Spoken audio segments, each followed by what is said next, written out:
गई हो आप? क्या सोच रही हो माई? कुछ नहीं बेटा, उस माँ को देख रही हूँ।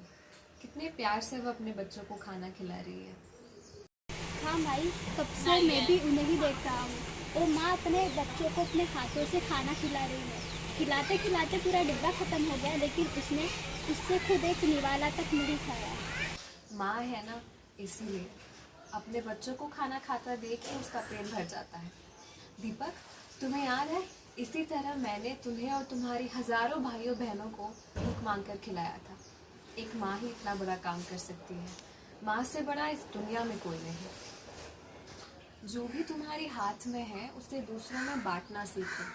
हमेशा कुछ पाने की नहीं, कुछ देने के बारे में सोचो। दूसरों का दुख बांट लो, अपना दुख तुम अपने आप भूल जाओगे।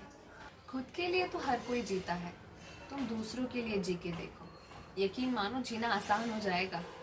ये मत सोचो कि तुम अकेले हो, ये समझो कि तुमने तय कर लिया है कि तुम जीना चाहते हो। तो लोग आते हैं और कर्मा बन जाता है। खुद के लिए जीना तो एक तरह की बंदगी है। जो दूसरों के लिए जी जाए वही असली जिंदगी है। बेटा, एक ना एक दिन तो सबको मरना है, लेकिन कुछ ऐसा करके मरो कि मरने के बाद भी दुनिया तुम्हें याद करे। राघव, राघव, नाश्ता तैयार है। आज फिर कब तक सोते रहोगे? अपने पापा की तरह नहीं बनना क्या तुम्हें? हाँ मम्मा, मैं तो उठ ही गया था।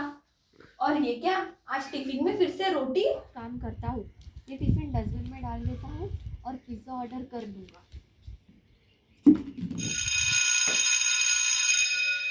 ये मनीष हमेशा अकेला अकेला क्यों रहता है? सर भूख लाने बोलते हैं फिर भी नहीं लाता, डांट खाते रहता है। आखिर बात क्या है, चलो पूछता हूँ। ओए मनीष, तुम हमारे साथ क्यों नहीं रहते? अकेले अकेले क्यों रहते हो? तुम भी हमारे दोस्त हो ना। आओ मिलकर खाना खाते हैं। और हाँ, कल याद से बुक लेकर आना, वरना सर तुम्हें फिर से डांटेंगे। हाँ, इसी वजह से तो मैं तुमसे अलग हूँ, क्योंकि मैं कॉपी नहीं लाता और तुम्हारे हाथ में जो पिज़्ज़ा है वो भी नहीं खरीद सकता, क्योंकि क्योंकि मेरे पास पैसे नहीं है।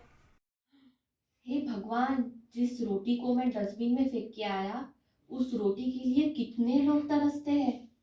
तुम्हारे हाथ में जो पिज़्ज़ा है वो तुम खा लो, नहीं तो वो खराब हो जाएगा। ये लो मनीष पिज्जा, तुम इसे खा लो और हमारे साथ ही रहते जाओ। नहीं, वो पिज़्ज़ा मैं नहीं खा सकता। वो पिज़्ज़ा तुम्हारा है, तुम्हारे हक का है। मनीष, तुम कल से हमारे साथ ही खेलना और तुम्हारे बाकी दोस्तों को भी हमारे साथ ही खेलने लगाना। शायद ही मैं कल से स्कूल आ पाऊंगा, क्योंकि मेरे पापा की तबीयत बहुत ख़राब है और मम्मी को अकेले ही घर का खर्चा, पापा के मेडिसिन का खर्चा और मेरे स्कूल का खर्चा उठाना पड़ रहा है।